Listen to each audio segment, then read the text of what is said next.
안녕하세요. 알쓸맥자 비련세입니다. 한 주 잘 보내셨나요? 6월도 중순이 넘어가네요. 정말 시간이 손살같이 달려가는 것 같습니다. 다음 달에는 의성 가려고 하거든요. 아직 모객을 안 했는데 미리 좀 얘기를 드리자면 의성에 호비든이라고 하는 생호를 키우는 그런 업체가 있어요. 거기서 저희가 생호밭에 가서 호밭을 가본 분이 거의 없잖아요. 한국에.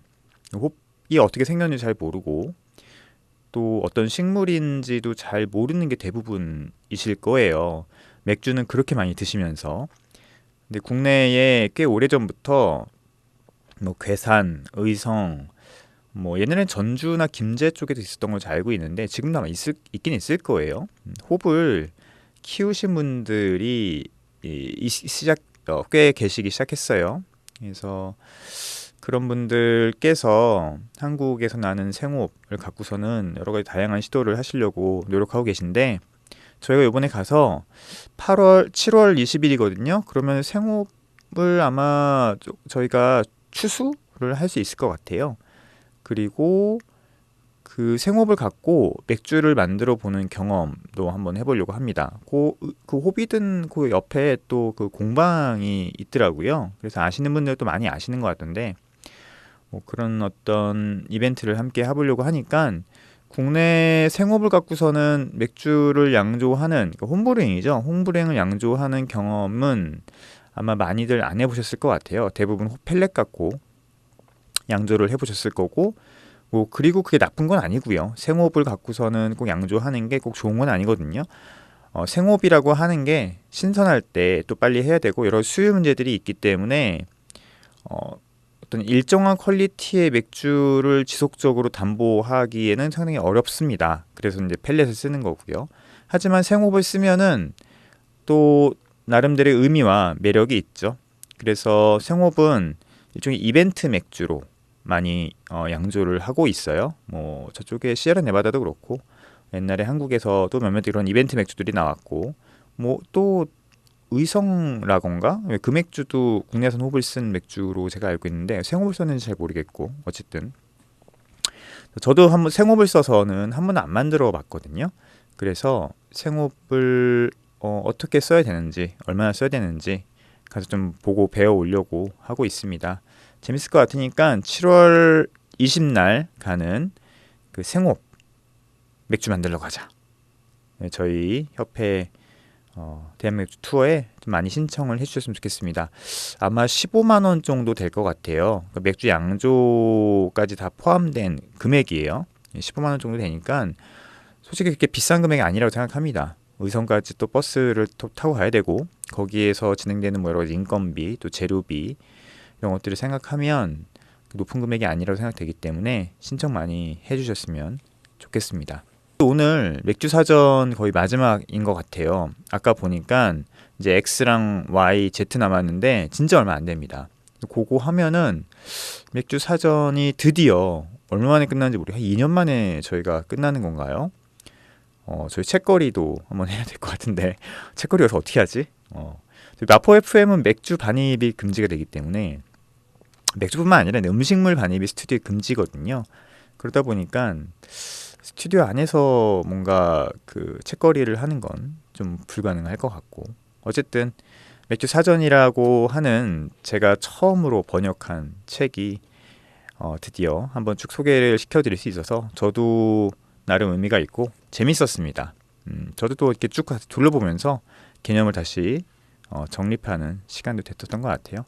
어쨌든 오늘 맥주 이야기 쭉 해가면서 맥주 사전 마무리 지도록 하고요. 맥주 뉴스가 몇 개 있긴 한데 오늘 맥주 뉴스를 얘기할지 말지 좀 고민해 보도록 할게요. 그냥 협회 이야기하고 그다음에 요즘 맥주에 대한 제 생각도 좀 얘기를 해보면서 시간을 이어가도록 하겠습니다. BTS 작은 것들을 위한 시 듣고 왔습니다. 자, 저희 비어도슨트가 드디어 상반기 수료를 했습니다. 너무 재밌는 시간이었고요. 시간이 이렇게 빨리 지나가나 할 정도로 빨리 지나갔던 것 같습니다.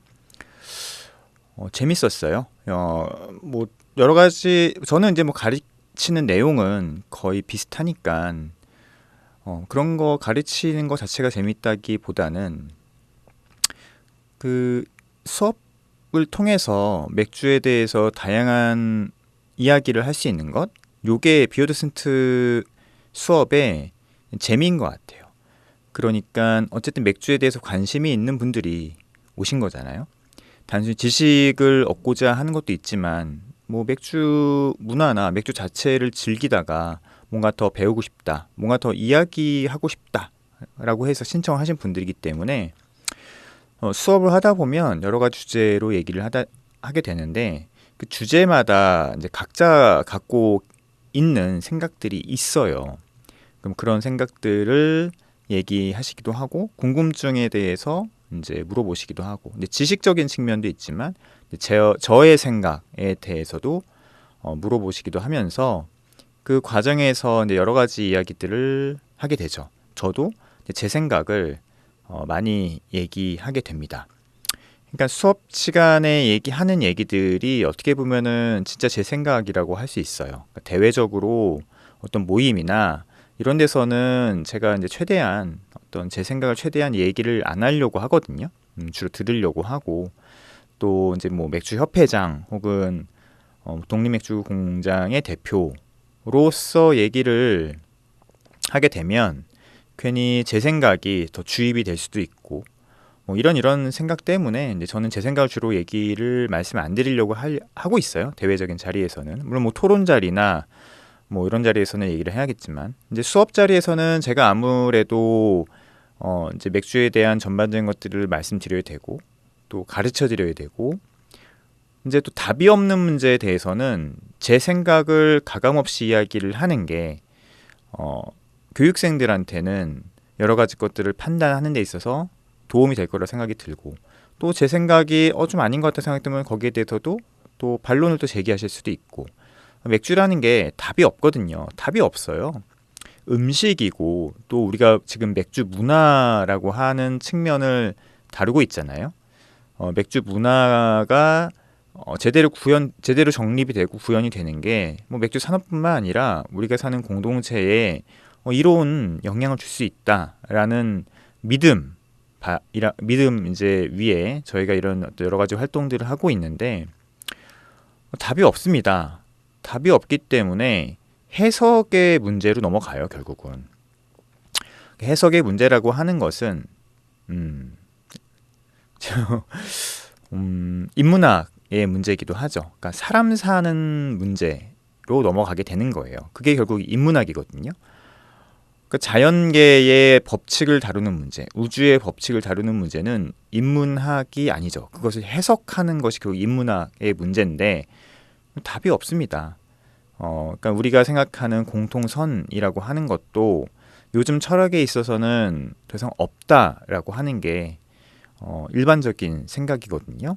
왜냐하면 자연과학이 많이 발달되어 있고 우리의 모든 것들이 실질적으로는 이 자연에 의해서 결정되고 이런 것들이 더 많다라는 것들이 이제 입증이 되었어요. 그러니까 예전에 뭐 소크라테스니 아리스토텔레스니 뭐 여러 가지 뭐 칸트니 이렇게 얘기했던 뭐 이성이니 여러 가지 것들이 이제는 과학으로 설명되는 시대이기 때문에 이제 인문학이라고 하는 측면에서는 좀 다루기가 힘들죠. 또 우리가 여러 가지 의사결정을 하고 또 뭐 감정적으로 얘기하고 뭐 우리가 알고 있는 여러 가지 진리라고 하는 것들이 실질적으로 또 우리 인간을 돌아봤을 때 그런 것들이 진화적으로 결정되어 온 것이고 DNA에 남아있게 되고 또 우주의 법칙을 받을 수밖에 없다라는 것들이 이미 많이 알려졌습니다. 그래서 인문학이라는 부분들에 대해서는 다시 한번 많이 고민을 해야 될 시기가 아닌가 싶어요. 더구나 요즘 AI의 시대가 정말 눈앞에 와 있잖아요. 굉장히 두려운 또 대상이기도 한데 그런 AI가 앞에 있었을 때 우리 인간은 어떠해야 하는가 이런 부분들이 진짜 고민을 많이 해야 되는 시기가 바로 다가왔습니다. 근데 그런 것들이 결국 해석의 문제거든요. 근데 그리고 방향적으로는 결국은 우리 공동체, 인류라고 하는 공동체, 우리 사회라고 하는 공동체에 도움이 되는 방향으로 해석을 하는 게 중요하기 때문에 좀 고민을 많이 해야 될 시기인 것 같아요. 맥주도 마찬가지인 것 같아요. 저는 그런 생각을 하거든요. 그러니까 우리는 지금 맥주라고 하는 우리가 좋아하는 대상을 갖고선 이런저런 얘기를 하고 있지만 맥주에 관심이 없는 사람들이 대부분일 수 있어요. 맥주를 엄청 많이 마시고 좋아할지라도 아니 뭐 맥주 그 하나가 뭔가 그게 대단한 거라고 얘기를 하는 사람들이 되게 대부분일 수 있습니다. 그게 그리고 잘못된 것도 아니죠. 당연히 그럴 수 있죠. 하지만 맥주를 좋아하고 이 맥주가 단순히 그냥 뭐 술로서 소비되는 게 아닐 수도 있다라고 생각하는 몇몇 우리들 같은 사람들이 아니다. 맥주라고 하는 것이 문화로서 또 우리의 식문화로서 우리의 정체성을 담는 술로서 되게 중요할 수 있다라는 얘기를 지속적으로 해나갈 때는 좀 믿음이 필요합니다. 그런 믿음들을 우리 맥주를 좋아하는 사람들끼리 모여서 더욱 다질 수 있는 것 같아요. 비어도슨트라고 하는 그 프로그램 그리고 그 시간을 통해서 나눈 여러 가지 얘기들은 그런 것들을 다시 확인시켜주는 그리고 좀 동기부여가 되게 해주는 중요한 순간이 아닌가라는 생각이 들고 협회라고 하는 측면도 마찬가지인 것 같아요. 저희가 이익단체가 아니잖아요. 사단법인이긴 하지만 이익단체의 성격을 띠는 협회가 아니다 보니까 스스로 믿음을 계속 확인을 해야 되고 또 하는 활동에 대해서는 끊임없이 동기부여를 만들어야 되고 같이 우리 협회원들에게도 역시 여러분들이 되게 중요한 일을 하는 거예요 라고 하는 부분들을 계속 말씀드릴 필요가 있거든요. 맥주는 안 먹어도 뭐 대단히 세상 사는데 불편하지 않습니다. 그런 어떤 존재이기 때문에 협회가 계속 그런 어떤 부분적인 부분들을 해석하고 또 확신시켜주는 그런 일들을 하는데 중요하고 비어도슨트는 그런 부분에서는 되게 중요한 협회의 일인 거죠. 그래서 뭐 인원이 많든 적든 뭐 이런 것들이 저희 협회에서 에게는 크게 중요하진 않아요. 뭐 3명이든 4명이든 5명이든 뭐 10명이든 어차피 연세대학교는 10명 이상 수업이 불가능하거든요. 저희가 연세대학교 비어도슨트 같은 경우는 최대 10명 그리고 제일 교육하기 좋은 인원은 한 5명에서 8명 그 정도가 제일 적당한 것 같아서 그렇게 꾸준히 진행해 나가려고 합니다. 그리고 그 과정에서 저희 비어도슨트 또 강사님들 계세요. 저희 협회에 또 중요한 분들이죠. 강사님들도 정말 그거 안 해도 그거 용돈도 안 되는 강사비를 받으시면서 해주시고 계시거든요.